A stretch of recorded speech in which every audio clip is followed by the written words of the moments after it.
we're glad to have everyone attend today's webinar. And it's my pleasure to introduce the panel that we have. I'm going to start with Kip Ingram, who's Director of Bereavement Care at Montgomery Hospice and Prince George's Hospice. He coordinates a staff of 8 professional grief counselors. He works regularly with many diverse communities, groups, individuals around issues of loss, grief, and coping. He has presented his work not only locally, but also nationally. He's an expert in grief and loss, and has also presented to medical and mental health professionals of diverse groups, including faith communities and health professionals. Our second panelist is Zona Clark, and Zona is a functional integrative nutritionist, a culinary chef, a coach with a specialty in foods for healing. Her passion is helping clients prevent and reverse their lifestyle disease so they can add more years to their life and life to their years. She was trained at University of Maryland in integrative health and a National Gourmet Institute for Health and Healing, and at the Academy for Culinary Nutrition. She has her own nutrition and coaching practice, which is both virtual and local in Rockville, Maryland. Prior to that, she worked for 5 years at an integrated primary care center where she started and built a nutrition practice. She is following her passion after an established career of 18 years as corporate attorney for a multinational company. Very glad to have you here, Zona. Last but not least, a partner in crime with many of the webinars we've been doing. Her name is Teresa Canto, and she's Senior Vice President at Gallagher. She joined Gallagher in 2000, and she has over 20 years of experience in all aspects of health and welfare benefit plans, specializing in mid to large market. In her role, Teresa manages services accounts ranging in size from 50 to 2,000 employees throughout the Washington, D.C. area, Maryland, and Virginia. Teresa is responsible for strategic account management, oversight, and involvement of account deliverables in her team. And I am glad to have known Teresa for many, many years in Montgomery Hospice, has benefited from her wisdom for a long, long time. Good to have you. You're muted, Teresa, and we're going to start with you. There. Well, we want to be creative in this webinar, and we want to provide innovative tools. So from the employer point of view, what innovative things can you share with us today that can be done to get through the holidays in a healthier way? Sure. Well, as we know, sometimes the holidays are hard for anybody in a normal year where you do have some connectedness. So some things to keep in mind in leveraging your employer is to kind of know, again, your resources. So an employee assistance program can often be used, and they're confidential, and you can use them for, you need to talk to somebody, you need some connectiveness. A lot of things that we're seeing right now are virtual get-togethers. We talked about that last month, but we're still seeing that even internally. Our company is going to sponsor our charity that we normally do, but we're going to have to do it all virtually. So we're all going to get together. It's an organized, intentional gathering to have some, festive ways to celebrate the holiday season, but also give back to our charitable work that we normally do. Another thing that we're seeing is making sure that you're encouraging physical activity during this time. So if your employees have fitness apps or encourage wellness portal, anything, and you can leverage a lot of these tools with the benefits that you have in place, whether it's an EAP, your medical provider they're really on board this year with resources for online connectiveness. So making sure you reach out and see what those tools are. Download the app for your medical plan to see what resources you have for yourself and your loved ones. That sounds like a great, great idea. I was sharing a few minutes ago that my friends found an app to do Secret Santa. So That's and great. we're going to be sharing some of those resources with the audience, because we need to be creative and to use technology. Really, all of us have been thrown to using technology in ways we never envisioned before. And I think we are all using our computers and cell phones more than ever. Ever, right. So I would say I totally agree. Because I followed up, I have a couple resources that we have that are free tools that Gallagher's put out there for ways to do some connectiveness and just some mindfulness from your employer standpoint that anybody can use. So it can be yourself, it can be a dependent, it could be your mom, your dad, who you're not reaching out to, that you might share some resources. There's a virtual care kit that I've included that can be a follow-up tool that, again, just gives you a guideline for some ideas of how to be engaged during this time of year and still enjoy it in some way. Like we saw through Thanksgiving, it would look different for many families this year, but we found a way to connect, and a lot of Zoom calls were done, a lot of virtual, I'm making the turkey on my own, let me show you how to do it with your mom's help. So we're going to have to, this next month, I don't think we're going to see a lot of change. I think we're going to see even less togetherness in the next couple of weeks. So it's going to be more and more important for us to reach out and utilize the tools that we have and find new resources to do that. So I love the Secret Santa. That's a great idea. And now I'm going to turn to Kip. Kip, we have to create new traditions, but we also want to preserve the old ones so we stay grounded. So what do you have to say about keeping the old, creating the new? And probably all of us started with all of that on Thanksgiving, but more is coming. Yeah, I think for everyone, we're working on redefining what the holiday season can mean to us. They're always hanging out there, and we should resist those unrealistic expectations. Sometimes they come externally from family and friends who want or expect things to be like they've always been, or even our society, which can often place expectations on the experience being a certain kind of mountaintop experience. So we got to go careful with our expectations around some of those things. Sometimes the expectations come from within us. We've been through such a difficult year with so many things that we can tend to invest a lot of emotional desire for satisfaction onto the holidays and say, well, this has really got to be something good because the year has just been, such a dumpster fire. So, how we do that, how we go with our expectations are hugely important. And that's true around work too. I think even at work, we're finding those little creative ways, whether it's a Secret Santa or, one thing that my staff has done, we have weekly video staff meetings, and we find out when the staff birthdays are, and we find out in advance what their favorite color is. And then once we hear their favorite color, everyone is encouraged to either dress in something related to that color or to bring something from their home into the meeting.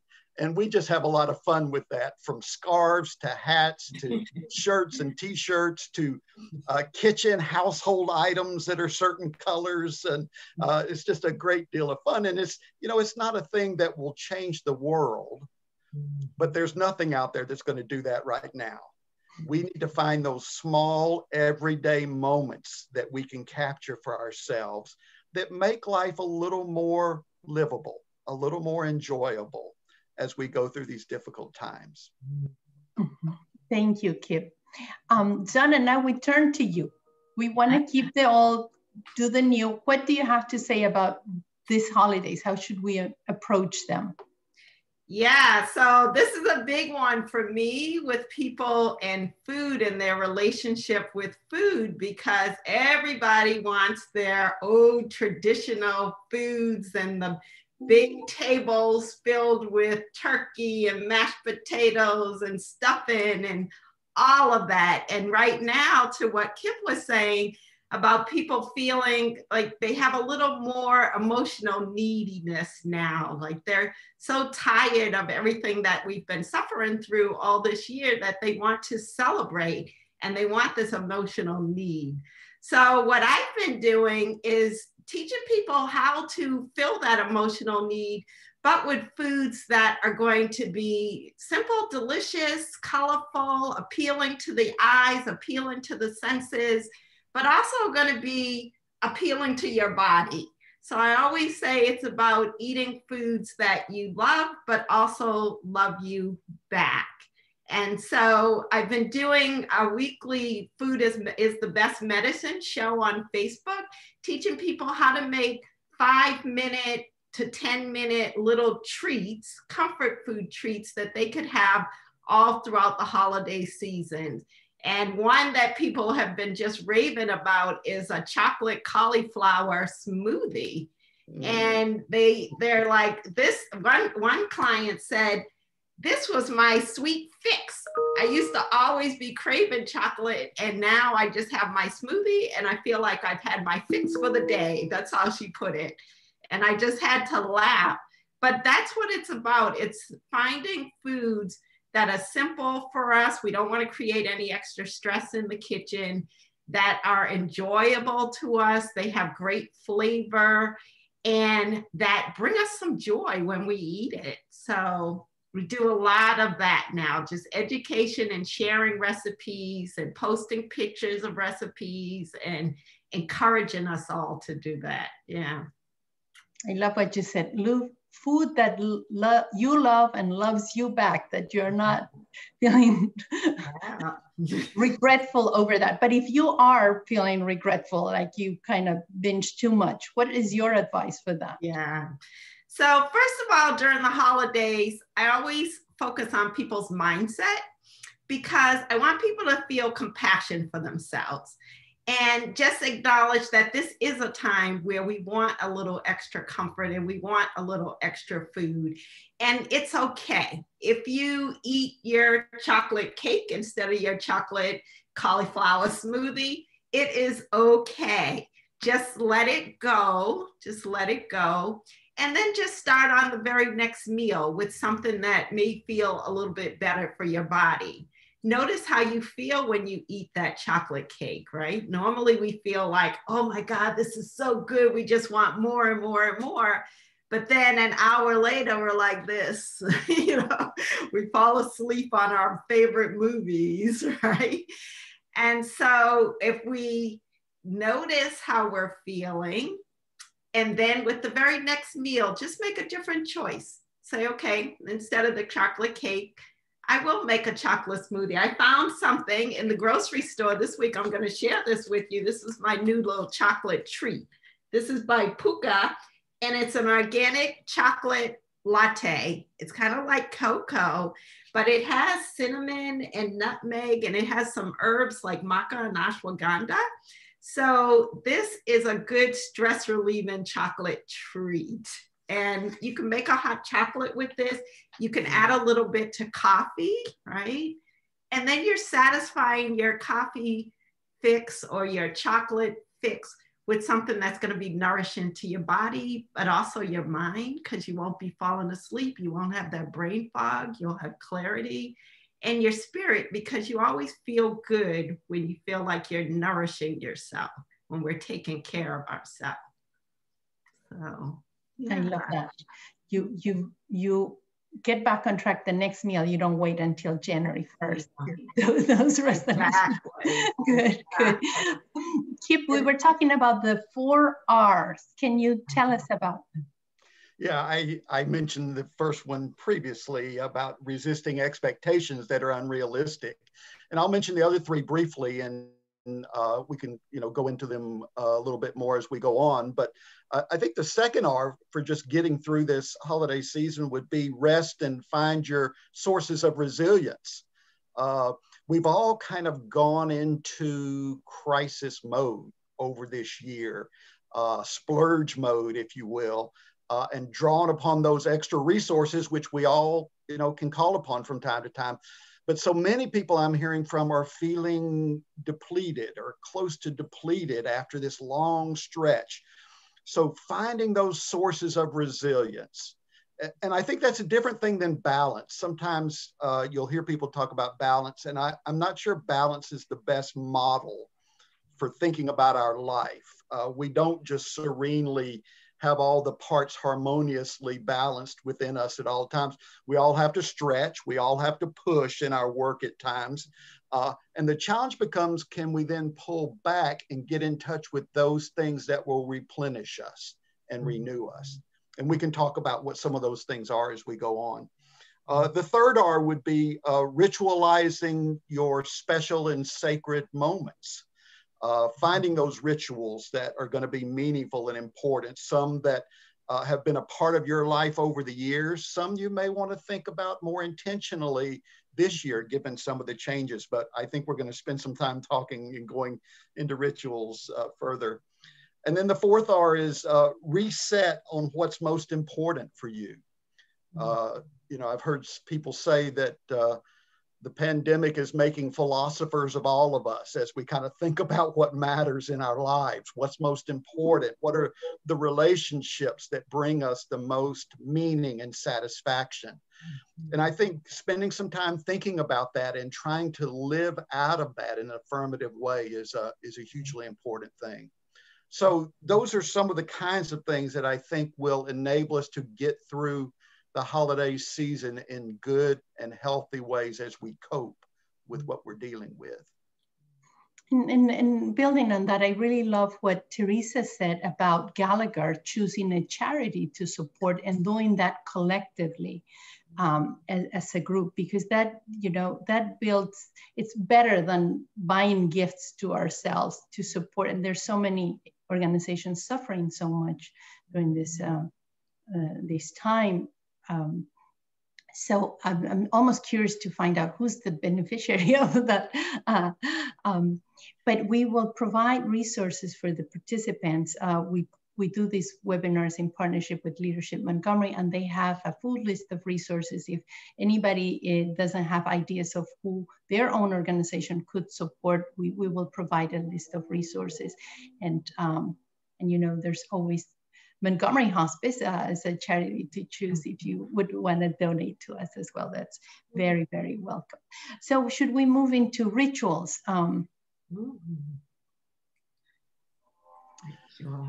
Yes, Zana, do you want to talk about this, rituals around food?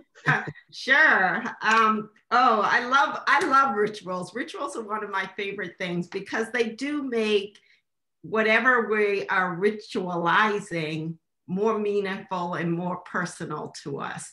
And with food, oh, you can create so many rituals because food, it comes from the earth, right? And so no matter who grows it, whether you grow it at home or whether it's grown by a farm somewhere or a factory farm, it all comes from the earth. And so you can use food as a way of feeling more connected to this environment that's around us. And so just when you get your food, when you're shopping for your food, like notice the beauty of the food, notice the colors of the food. Yesterday I was at Mom's Organic Market and I just loved it because in their produce section, you could see all the different colors, the arrays, the oranges and yellows and greens and purples, and they had purple cauliflower, and they had the watermelon radishes out that have like a magenta and white color to them. And I made it a ritual to just look and just like touch the things that I was buying and put it into my basket. It became a ritual because I was like, wow, there was a lot of loving care that went into growing this produce looking so beautiful. And then when you're at home and you're taking that produce and you're washing it, right? You can wash it with love, right? And then when you're cooking it, like cooking is such a ritual in itself, especially now, most of us are in the house with family. Get kids involved with being in the kitchen and cooking together like your parents probably did with their parents. Some of us may have missed us in the younger generations, but now is a great opportunity to get the really young ones into the kitchen and helping with the cooking and washing and savoring the smells of all the spices and the different fresh herbs that you can use. And then when you eat the food, make it a ritual, like pull out all those beautiful dishware that you have that just sits there and we never use. Pull it out now because you are worthy of that. You are special. So bring out the special dishware and the crystal and place your food on there and try to be like someone on the Food Network and make it look decorative and add colors to it, right? So we can have all five different colors of food on your plate, and that it's by itself looks ritualistic. And then give gratitude, bless the food, bless the nourishment that it's bringing into your body, and savor every bite. So savor every bite. So I always say it's quality. It's not really about quantity. If you focus on quality, you can have all the quantity of quality foods that you would like. There's very little calories in lots of fruits and vegetables on your plate. So pile up on all of these beautiful things and savor the moment. Savor the moment. Yeah. I can attest to that because I used your recipes during Thanksgiving, and to our surprise, we ate so much, nobody put any additional weight. So we will provide for the audience some resources about that as well. Sorry, Kip, I interrupted you. Oh, that's okay. I just wanted to underscore what Zona was saying about, kind of ritualizing your space with these brightly colored foods and the way you kind of bring it all together. And that's really a part of what we're inviting people to consider is, how do you ritualize the space where you're at home? Are there ways that you can do that? The poet Marge Sicer has a poem, the opening line is, I save my love for what is close. And it's this idea that love always works on bringing near. And how do we bring near, even people, loved ones who are far away, how do we find ways to bring them near in our space and in the rituals that we have? One thing my daughter's done that I thought was very clever is just very simple, buying some yarn and a couple of thumbtacks and taking about an 8 to 10 foot strip of yarn and putting that up on the wall with 2 thumbtacks on each end, and taking clothespin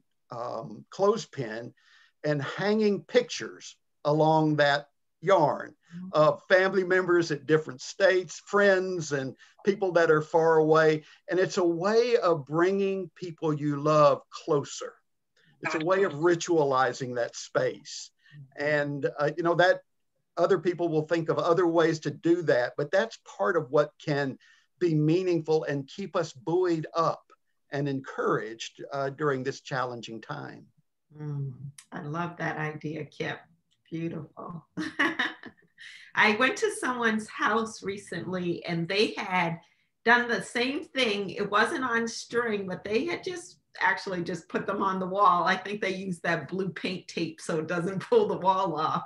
But they just had pictures from their relatives, their ancestors, themselves at different stages of life. And they had it posted up on 2 walls. They didn't worry about frames. It was just the picture, but it was a story and it was a ritual and it was so connecting. I felt connected to them just looking at all of that. And yeah, your space is key.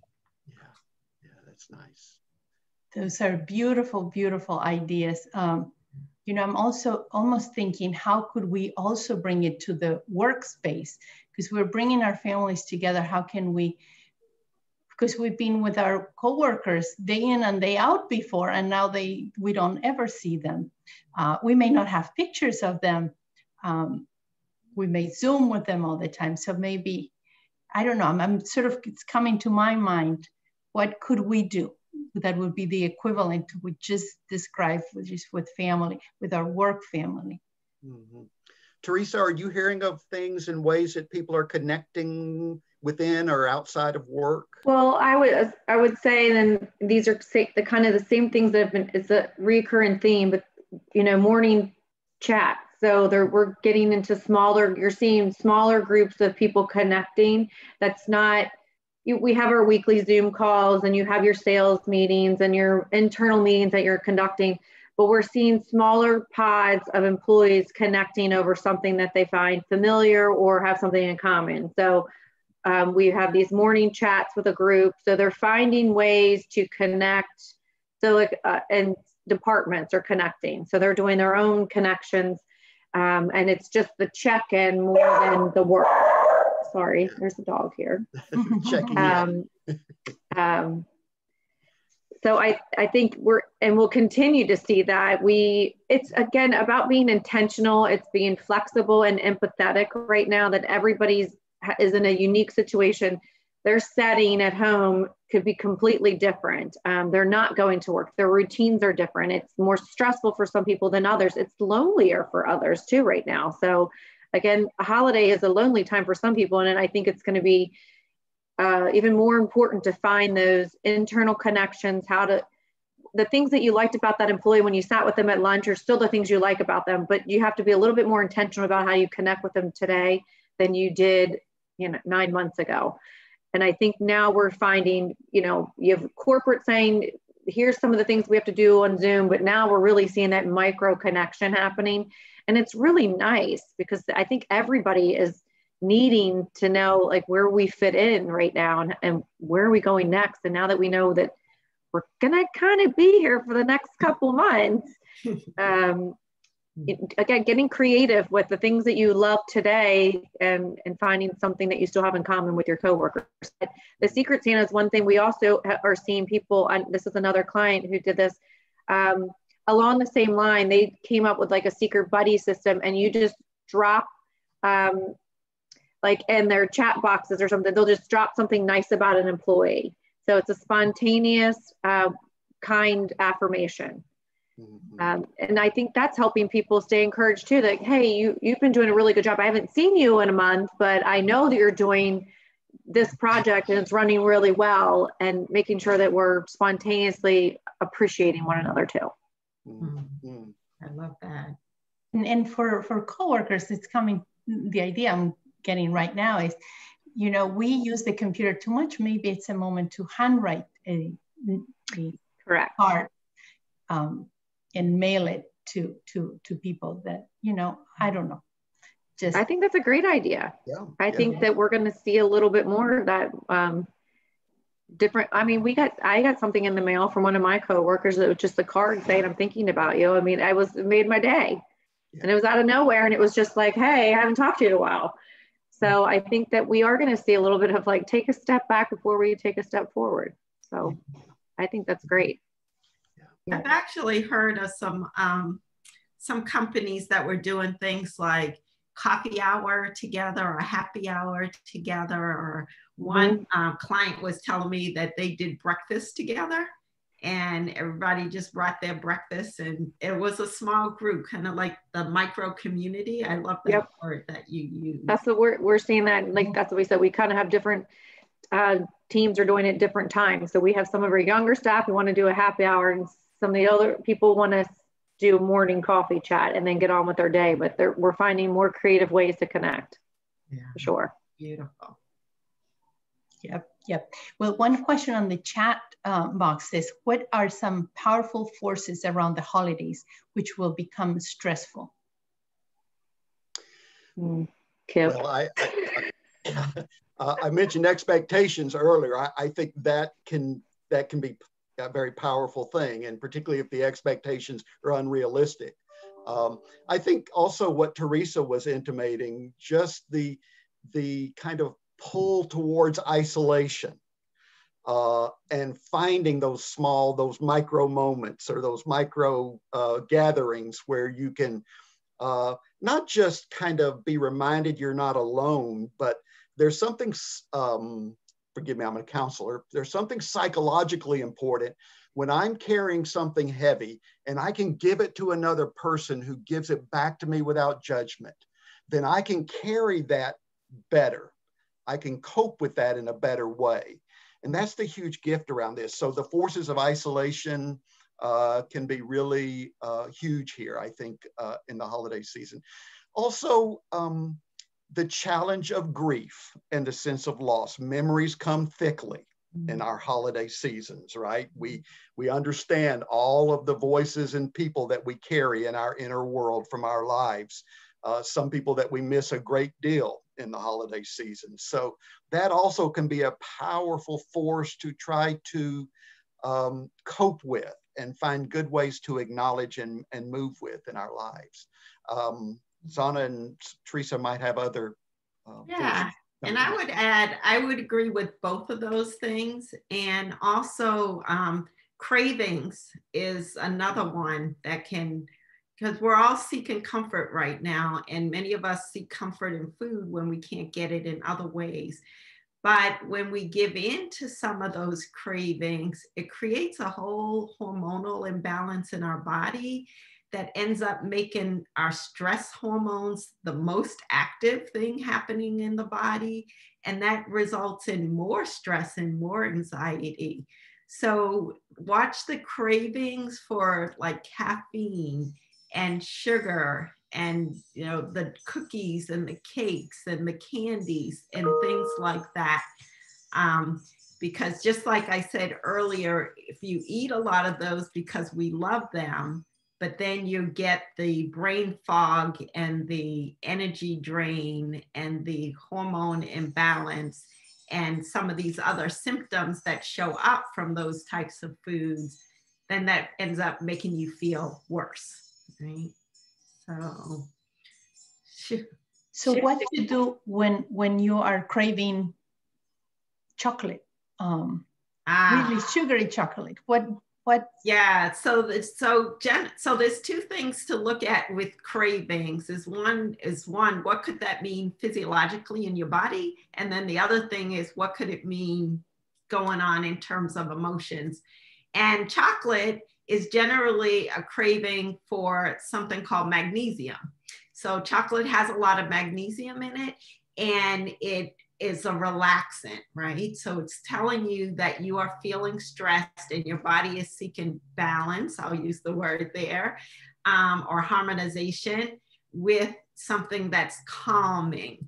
So that's where you can have something that is made out of like a cacao. You can have a piece of dark chocolate, have a square or two of dark chocolate, right? It does have magnesium, but it has far less sugar. And so it won't create that same kind of hormonal spike that then puts you in a state of feeling more stressed and more sluggish and more anxious. You can have the cacao lattes, like I showed a little bit earlier, that would satisfy a chocolate craving. And then you can also eat healthy foods like greens that have a lot of magnesium in it. So a lot of times when I have a chocolate craving, I will make a green smoothie. So I have a green smoothie that's in the recipe package. It's called the Glowing Green Energy Booster Smoothie. And it's made with some greens of your choice. You can use spinach, you can use kale, but then you have great fruits like mango in there, and there's some pineapple, and there's some ginger in there. And all of these are high in magnesium. So when you take it, it's very soothing. And I notice in my body, and my clients also notice, that smoothie can kill a chocolate craving. So it's the magnesium. And then the other point was, what is that meaning for your life when you're craving a lot of sweet things? Generally, emotionally, we're looking for something sweet in our life. We want more sweetness in our life. We want more joy. We want more things that make us feel uplifted. So all of these little suggestions that we're getting now are ways to make us feel more uplifted. And I'm actually offering it's essentially a free month of holiday soul nourishing support. And we're going to do foods, so comfort foods that are healthy and nourishing for our mind, body, and our soul. We're going to do some movement. I teach Kundalini Yoga, which is a great technology for releasing stress and getting out of our head and just having some fun in the body. We're going to do some meditations in it. I have some guests coming in who are going to teach us, like, how can we be creative and plant our own little gardens inside our house now that it's cold, so we can watch something grow and blossom and be able to feed ourselves something that's nurturing, in a couple of months. So we're going to have a lot of fun with this Holiday Soul Support Circle is what I'm calling it, but it's a community. It's for connection, and it's a way that people can get a sense of renewal. All of those 4 R's that Kip was mentioning. It's about revitalizing and replenishing ourselves and building resilience, right? So that we can not just survive through the holidays, but we can really thrive through these holidays and be ready for 2021.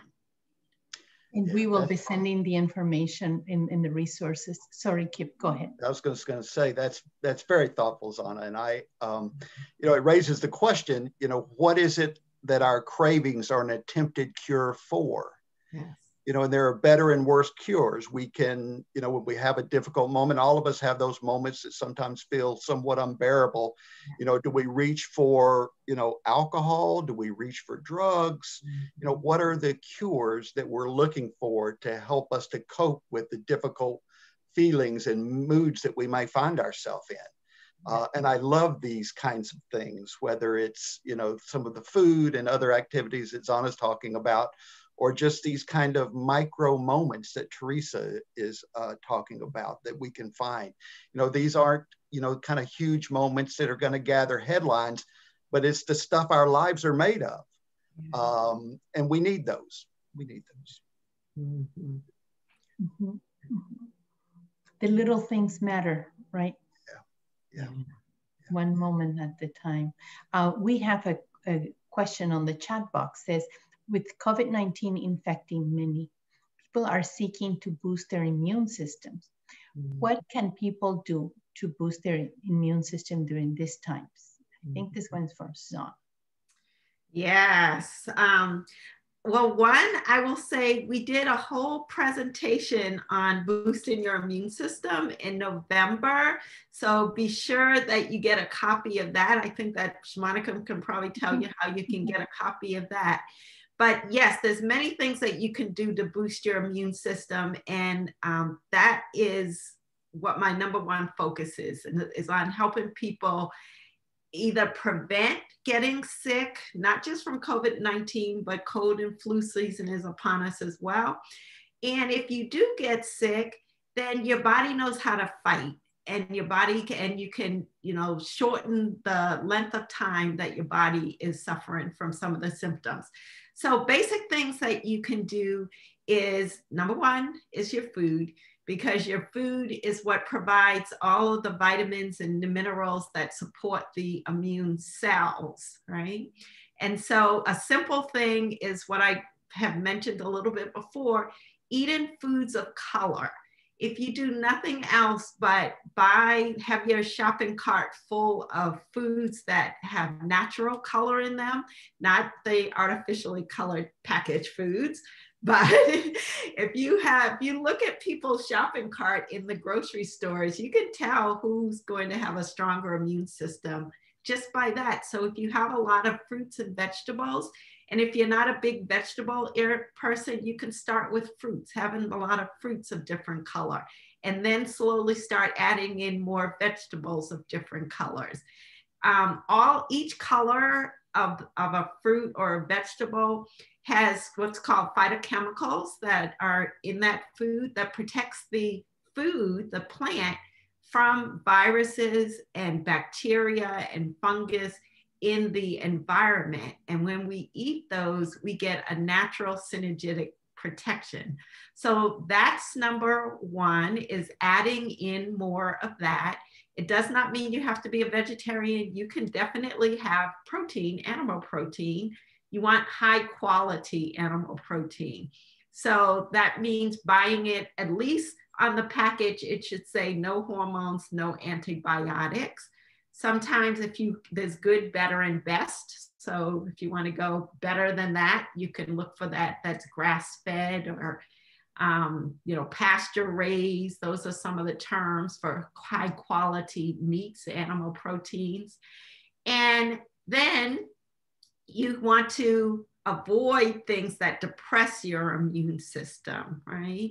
And that's why we talked a lot about sugar and chocolate, and eating the chocolate that's lower in sugar because sugar can depress your immune system. Like one bite of something with sugar has been shown to depress your immune cell activity for like 5 or 6 hours.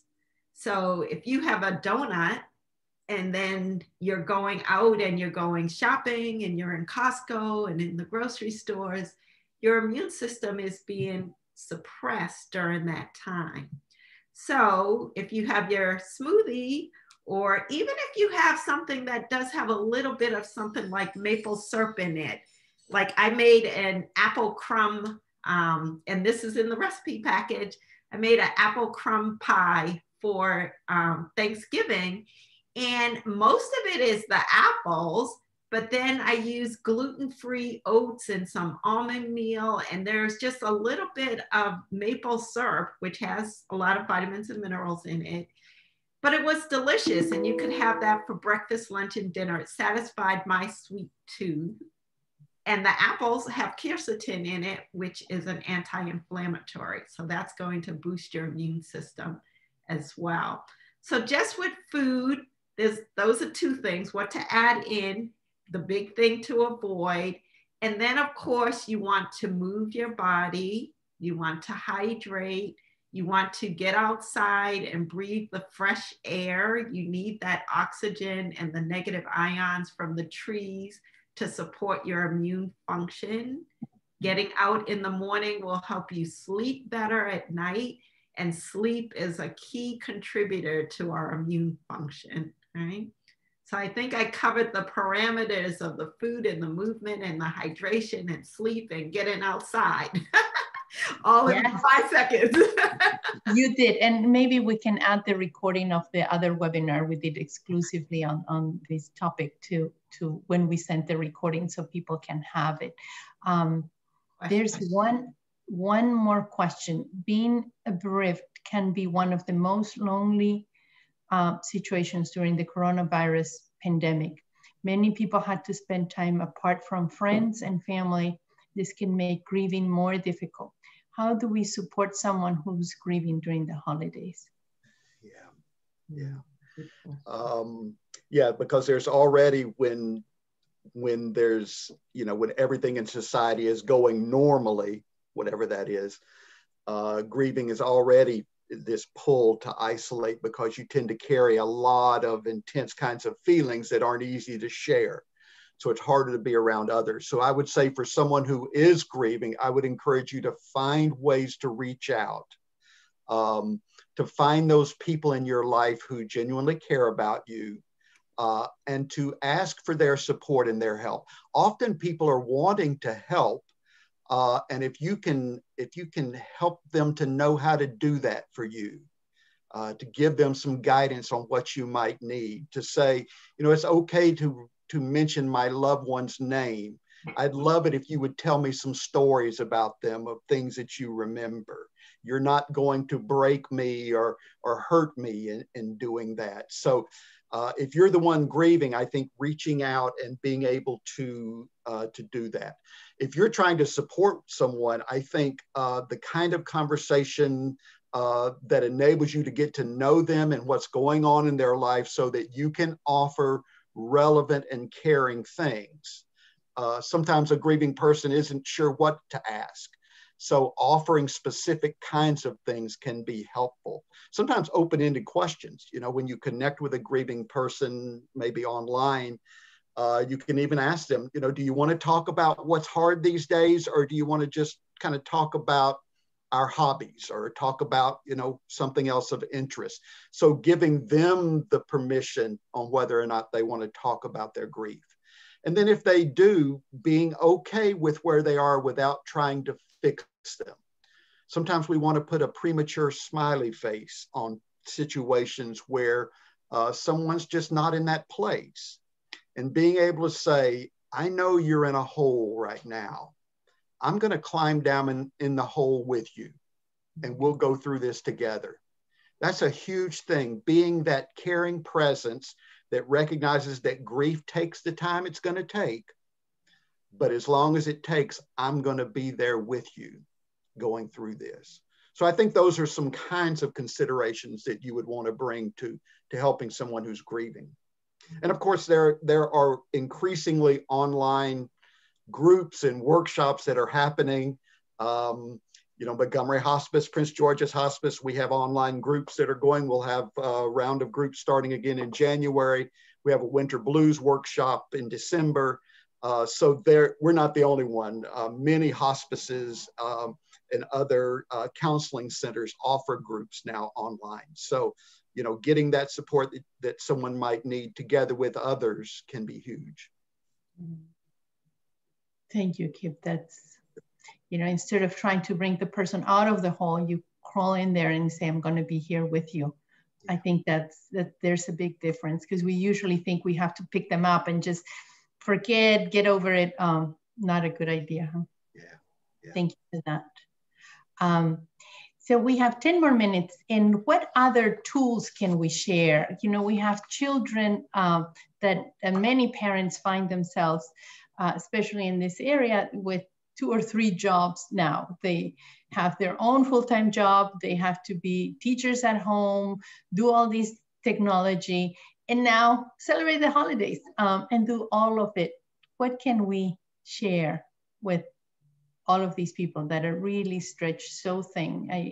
I think that it's a very hard time for parents with young children at home, and maybe also— I think I'll go back to just the resources that your employer would have would be the employee assistance program. If they have that in place, there are a lot of resources, and they will touch on childcare issues, and they are trained and ready to speak to parents, knowing that right now they have to be a trained teacher and do their full-time job and be the chef at night and read the bedtime story, and you kind of get worn out at the end of the day. So I would lean on that as a resource. And again, I know all the medical providers here locally are all issuing free resources and creative ideas for engaging your children too. So I would lean on, again, downloading the apps that you have for the employee benefits that are offered to you, and understanding some of those free resources. Again, getting some creative ideas to how to engage your children. I loved your idea on your children cooking. I started that in my house, and it's made it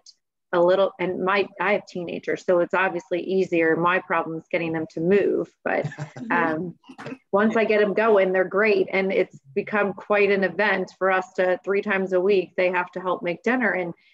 And it's brought a lot of togetherness, and it helps me transition from the workspace to back to being a family at night. So I personally have taken advantage of that.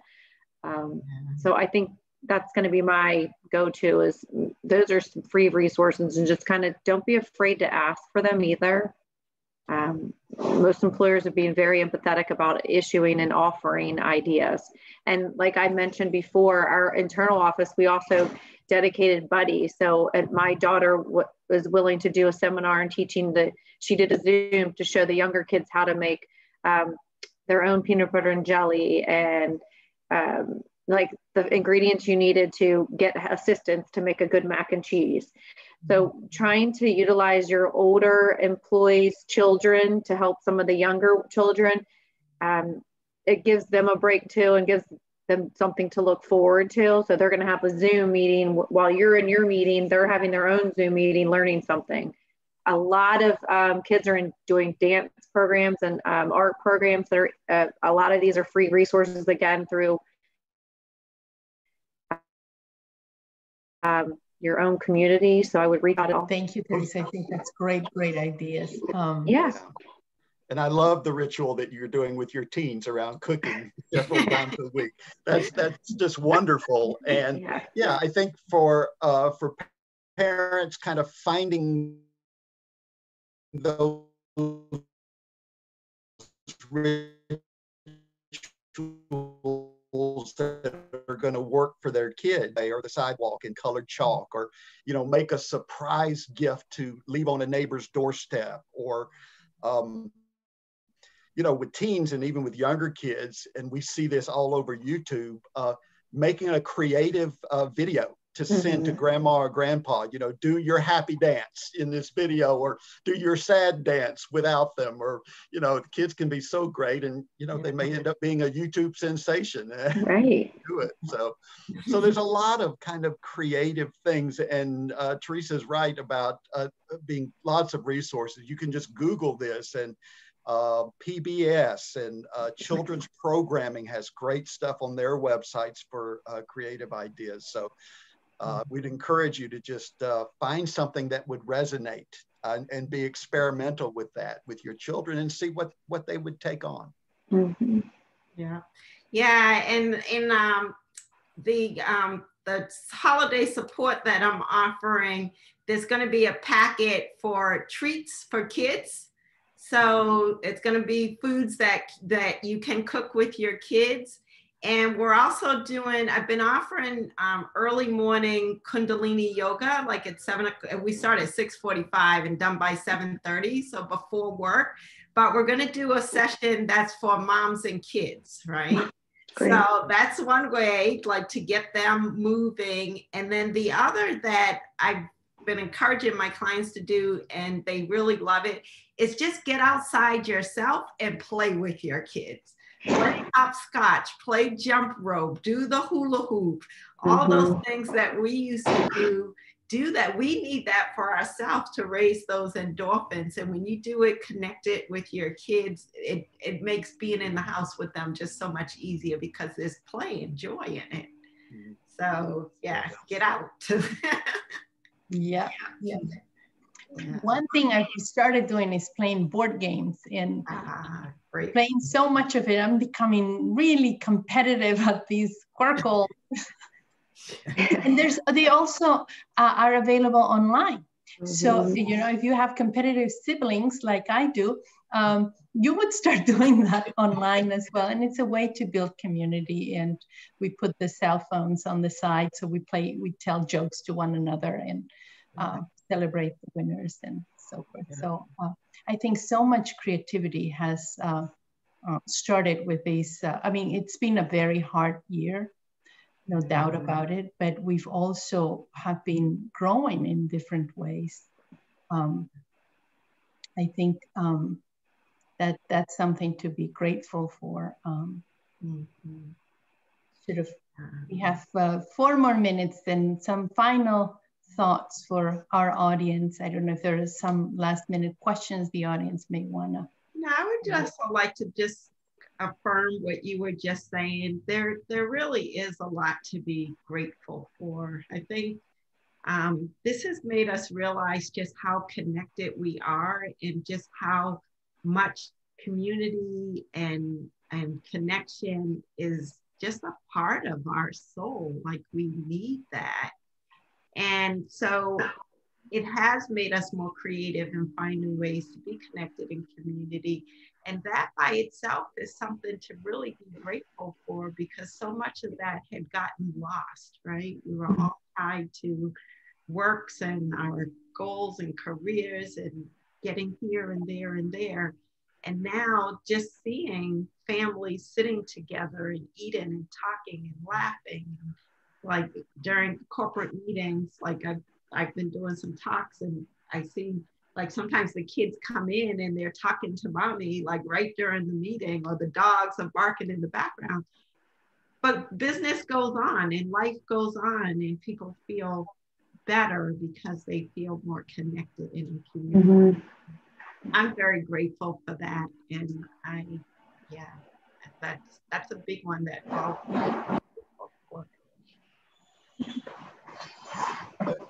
And I would just come back to something I said early on, one of those R's, to reset on what's most important for you. You know, most of our significant reasons for living are tied to our relationships. So thinking about the relationships and the things that matter to you and that bring meaning and satisfaction to you, and finding ways to connect with those and to affirm those are, to me, the essence of what we do as human beings and what we can do during this holiday season. we have one participant saying a wonderful children's book is The Invisible String by Patrice Cars. Reminds me of the string in the pictures. It's a wonderful book. We use that in some of the grief work that we've done with children over the years. It's a wonderful affirmative book that this invisible string called love connects our heart to those that are in our lives and those that we remember, and that even though we can't see it, we know it's there and it's real. And I love that message in that book. You know, that reminds me, one thing that I've done that is really feeding my soul and is connecting me to the child in me is reading fairy tales. So I went back and I pulled fairy tales off the shelf, and every night I've just been reading a fairy tale, and I'm like, you know, these are so much fun, these stories, and you feel youthful and joyful again. So pull out the children's books. They have meaning and purpose and messages that feed us even as adults. Very interesting that a lot of the things that we've been advising parents to do with their children are things we need to do for ourselves. Right. So nurture, and I think that's could be one of the takeaways of this a very difficult time, that there's a little one in us that needs to train as much as the little ones around us. Hopefully, we are closing now, but our wish for everybody in the audience would be to take time to nurture that little one this holiday season, to make room for that person so that we can continue, because we still have a few months to go, as Teresa said it so well. So we need to build some reserves to get through the last portion of this saga. So we wish happy holidays to everybody. Thank you so much for this wonderful panel, for being partners in crime this year. We've done quite a few of these. I know, it's been enjoyable for me too. Thank you for including me. Yeah, thank you for including me. I got some good tips from Teresa. Me too. Thank you. Turn it to Beza. Thank you all. Thank you, Monica, for moderating this conversation, and all the panelists. I always learn something new, but today, oh my gosh, so many golden ideas that I'm gonna take on. So with that said, I just shared a link to an evaluation form. Please take a few minutes to complete that form. It helps us really improve our programs. We want to hear from you. We love hearing from you and your feedbacks. I also want to mention any of the resources that our panelists shared today would be sent to you in a follow-up email. As a reminder, we have one last webinar, more of an interview actually, next week. It's going to feature Kip Ingram and Monica Escalante, as well as Steve Roberts, who's the American journalist and writer and a political commentator. And it would be on remembering the late Cookie Roberts and a conversation on grief. So that's one that you don't want to miss. It's going to be on December 10th. More information would be provided to you tomorrow.